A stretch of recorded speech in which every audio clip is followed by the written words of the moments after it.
En esta tarde, yo quiero decirles que ustedes no están condenados a quedarse donde están, ni yo tampoco. Solo que no existe ningún atajo en la carrera de la fe, ninguna experiencia mística o emocional que nos lleve a crecer espiritualmente de la noche a la mañana. No, mis hermanos, se trata de un proceso gradual que dura toda la vida por la obra del Espíritu Santo en nosotros a través de su palabra. Y de ahí la exhortación que nosotros encontramos en nuestro texto en el capítulo 2 de la primera carta del apóstol Pedro. Y allí tenemos en primer lugar un mandato. De hecho, el único mandato que hay en este pasaje que yo leí, y está en el versículo 2, desead. Desead como niños recién nacidos la leche espiritual no adulterada. Notan, mis hermanos, que no se trata de una sugerencia, es una orden. Lo que hace mucho que no pasaron por la escuela, saben que la palabra desear aquí está en qué modo? Imperativo. ¿Y qué indica el modo imperativo? Es un mandato. Es una orden de parte de Dios, de manera que si tú eres un cristiano y en este momento tienes muy poco apetito por la palabra de Dios, Dios te está ordenando aquí a que comiences a desearla más. Dios te lo ordena.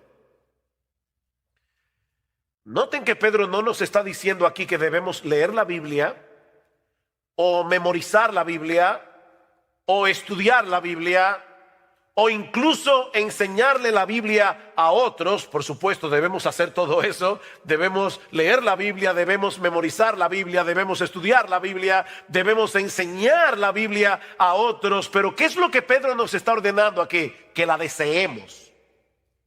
Y ese es el enfoque, ese es el énfasis de mi taller. No es cómo leer la Biblia, no es cómo estudiar la Biblia. Lo que yo quiero que veamos en esta tarde es que debemos desear la Biblia, desear la palabra de Dios. Esta palabra transmite la idea de algo que se anhela fervientemente, algo que deseas con tal intensidad que ninguna otra cosa de este mundo sería capaz de satisfacer ese anhelo, el anhelo por la Biblia. Se trata de algo que percibes como una necesidad tan vital como el aire que respiras. De ahí la analogía o la comparación que usa Pedro. ¿Cómo debemos desear la leche espiritual de la palabra? ¿Cómo? Como niños recién nacidos. Y por si acaso, Pedro no nos está diciendo aquí que si tú eres un nuevo creyente, un niño que acaba de nacer en la fe, debes desear la palabra de Dios. No. No importa que tengas 5 meses de nacido o que tengas 80 años como cristiano. Todo creyente debe desear la leche espiritual no adulterada, como los niños recién nacidos desean la leche materna. No es que Pedro esté hablando de nuevos creyentes. No, él está diciendo a todos los cristianos deben desear la palabra de Dios como los niños recién nacidos desean la leche espiritual. Los niños nacen con un dispositivo puesto por Dios que los lleva a desear la leche materna como ellos no desean ninguna otra cosa de este mundo. Porque sus vidas dependen de eso. Por eso alguien decía que los niños vienen de fábrica con un desorden obsesivo compulsivo por la leche materna. Un desorden obsesivo compulsivo. Ellos no quieren otra cosa. Y ustedes ven que da risa porque las madres se preocupan mucho por el color de la frazada con el que ellas envuelven al bebé mientras los lactan. ¿Verdad? Bueno, por lo menos en República Dominicana. Sobre todo si hay visita en la casa. Y ellas quieren que hasta eso se vea bien, ¿verdad? La frazada. Pero créanme, los niños recién nacidos no tienen ningún interés por la frazada. A ellos no les importa de qué color es, no les importan los animalitos que la abuelita le bordó. Ellos quieren leche, la leche de la mamá. No les interesa otra cosa. Tú le puedes ofrecer un peluche. Un peluche sumamente llamativo, pero ellos no quieren un peluche, ellos quieren leche. Y tienen una alarma horrible para que no se te olvide. Hace mucho oí la historia de un señor que tenía muchísimas deudas y alguien le preguntó, ¿y cómo tú duermes por las noches debiendo tanto dinero? Y dice, yo duermo como un bebé. ¿De verdad? Dice, sí, despierto cada 3 horas llorando. Porque eso es lo que hacen los bebés. Los bebés despiertan cada 3 horas. Yo no sé por qué la gente dice dormí como un bebé y los bebés duermen. Eso es como una alarma ahí. Y comienzan grita y grita y grita hasta que la mamá les da la leche. Es un desorden obsesivo compulsivo que tienen los bebés. Bueno, hermanos, Pedro nos está diciendo en este texto que es así como tú y yo debemos desear la Biblia. Oh, wow. Ya como que no da mucha risa, ¿verdad? Pedro nos está diciendo, ¿tú eres un cristiano? Desead como niños recién nacidos la leche espiritual no adulterada. Como los niños desean la leche de la mamá.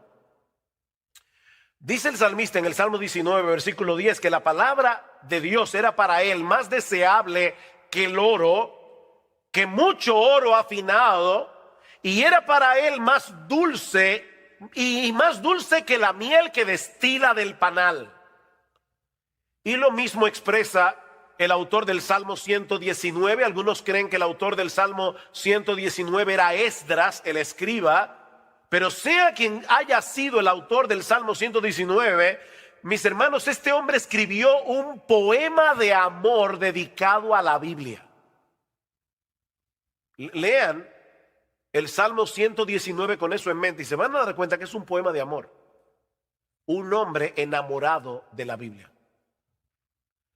Y solamente por citar algunos textos del Salmo 119, versículo 16, me deleitaré en tus estatutos y no olvidaré tu palabra. Versículo 20, quebrantada está mi alma, anhelando tus ordenanzas en todo tiempo. Versículo 47, me deleitaré en tus mandamientos, los cuales amo. Versículo 72, mejor es para mí la ley de tu boca que millares de piezas de oro y de plata. Versículo 97, oh cuánto amo tu ley, todo el día es ella mi meditación. Versículo 131, abrí mi boca y suspiré porque anhelaba tus mandamientos. Versículo 162, me regocijo en tu palabra como quien haya un gran botín. Eso es desear como niños recién nacidos la leche espiritual no adulterada. Y créame, tuve que seleccionar algunos textos del Salmo 119. Ahora, yo sé que el fatalista que hay en ti dice que eso no es posible. Nadie puede darle una orden a mis deseos para que yo desee lo que ahora no deseo. Es como pedirle a un paralítico que camine.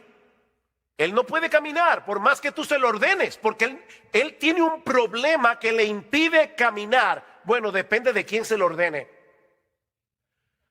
Porque en Juan capítulo 5 nosotros encontramos la historia de un paralítico que tenía 38 años sin poder caminar, pero Jesús le ordenó que caminara. ¿Y saben qué pasó? Él caminó. Así que sí, se le puede dar una orden a un paralítico para que camine, depende de quién se la dé. Porque si es Jesús, camina. Y es Dios el que nos está dando la orden de que deseemos su palabra. Esa es la diferencia que hay entre la ley y el evangelio. En el evangelio hay mandamientos, lo mismo que en la ley. La diferencia es que el mandamiento te da, que el evangelio te da los recursos que la ley no te da para que tú puedas obedecer los mandamientos. Esa es la diferencia. Hay un poema de Juan Bunyan que ilustra perfectamente este contraste entre la ley y el evangelio. Voy a traducir libremente el poema, pero en inglés lo que dice es: yo sé que muchos de ustedes conocen inglés, dice, run, John, run, the law commands, but give us neither feet nor hands. Far better news the gospel brings. It bids us fly and give us wings. ¿Qué es lo que dice Munjan? Corre, Juan, corre. La ley ordena, pero no nos da ni pies ni manos. Una noticia mucho mejor nos trae el evangelio, porque nos invita a volar y nos da alas.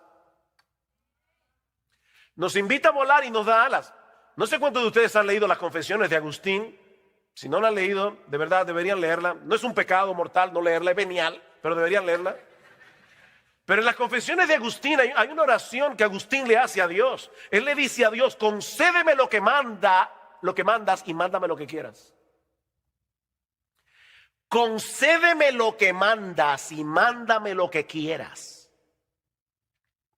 Somos nosotros los que debemos obedecer los mandamientos de Dios. Somos nosotros los que debemos usar los medios de gracia que Él nos ha provisto para crecer espiritualmente, como leer la Biblia, por ejemplo. Pero de antemano nosotros sabemos que no vamos a poder avanzar ni un solo paso en nuestra vida cristiana si no es en dependencia del Espíritu Santo. Así que no te quedes paralizado donde estás. Reconoce tu impotencia delante de Dios, pero clama por su ayuda y amparado por la fe en sus promesas, sigue corriendo. Señor, yo no tengo en este momento mucho apetito por leer tu palabra. Díselo al Señor. De hecho, Él ya lo sabe porque Él conoce tu corazón. Señor, yo no tengo mucho apetito en este momento por leer tu palabra, al menos no con ese desorden obsesivo compulsivo con el que los niños recién nacidos desean la leche de su mamá. Pero yo te ruego, Señor, que abras mis ojos para que yo pueda ver las maravillas de tu ley, porque esa es una de las cosas que te van a llevar a desearla más. Cuando tú veas las maravillas que están encerradas en este libro, Señor, yo te ruego que me lleves a anhelarla más que a millares de oro y plata. Mientras tanto, Señor, por la fe yo voy a leer tu palabra, aunque ahora no la desee, porque yo sé que es por medio de ella que tú vas a hacer la obra en mí de desearla. O sea, fíjate lo que estoy diciendo. No te estoy diciendo, bueno, pues quédate sin leer la Biblia, dedícate a orar hasta que te venga el deseo. No, lo que te estoy diciendo es, confiésale a Dios tu deseo, tu falta de deseo, pídele que te haga desearla, y comienza a leerla, porque es a través de la lectura de su palabra que Dios te va a dar el deseo por la Biblia. Y eso nos lleva a nuestro segundo encabezado del texto. Pedro no se limita a darnos una exhortación o un mandamiento para que deseemos la Biblia, la leche espiritual no adulterada, sino que también nos da una muy buena razón para hacerlo. Si ustedes notan el versículo 1 del capítulo 2, dice, desechando, ¿qué? Pues, desechando pues. ¿Ustedes recuerdan lo que decía Josías esta mañana de que porque la Biblia es inspirada, cada palabra cuenta? Bueno, aquí hay un pues que no está de más. De hecho, no sé cuántos de ustedes tienen la Biblia de las Américas. ¿Quiénes tienen aquí la Biblia de las Américas? Ok, ¿cómo comienza el capítulo 2? Porque no comienza de esta forma. ¿Cómo comienza? Por tanto. Exacto, comienza con un por tanto. ¿Qué quiere decir eso? Que lo que Pedro va a decir ahora acerca del deseo que debemos tener por la palabra está conectado con lo que él ha venido diciendo antes. Por eso yo comencé a leer desde el versículo 22 del capítulo 1, porque ese es el contexto del pasaje. ¿Qué dice Pedro? Versículo 22 del capítulo anterior. Habiendo purificado vuestras almas por la obediencia a la verdad mediante el Espíritu para el amor fraternal no fingido, amaos unos a otros entrañablemente de corazón puro, siendo renacidos o habiendo nacido de nuevo, no de simiente corruptible, sino de incorruptible, por medio de la palabra de Dios que vive y permanece para siempre. Por tanto, desechando toda malicia, ¿ven el punto? La conexión. Fue por el poder de la palabra que Dios impartió en nosotros una nueva vida, dice Pedro, al punto de ser capaces de amarnos unos a otros con un amor sincero de hermanos. O sea, la palabra de Dios es tan poderosa que a través de su palabra nuestros corazones fueron purificados, nuestros corazones fueron libertados de la esclavitud del pecado, fueron libertados del orgullo, fueron libertados del egoísmo. ¿No es eso lo que nos impide amar a los demás? Bueno, Pedro dice, fue por la palabra que ustedes fueron purificados de esa manera, para que se puedan amar. Dice en Santiago capítulo 1 versículo 18, en el ejercicio de su voluntad, Él nos hizo nacer por la palabra de verdad, para que fuéramos las primicias de sus criaturas. El nuevo nacimiento se produce por la palabra. ¿Qué debemos hacer ahora? Alimentarnos de esa misma palabra que nos dio vida.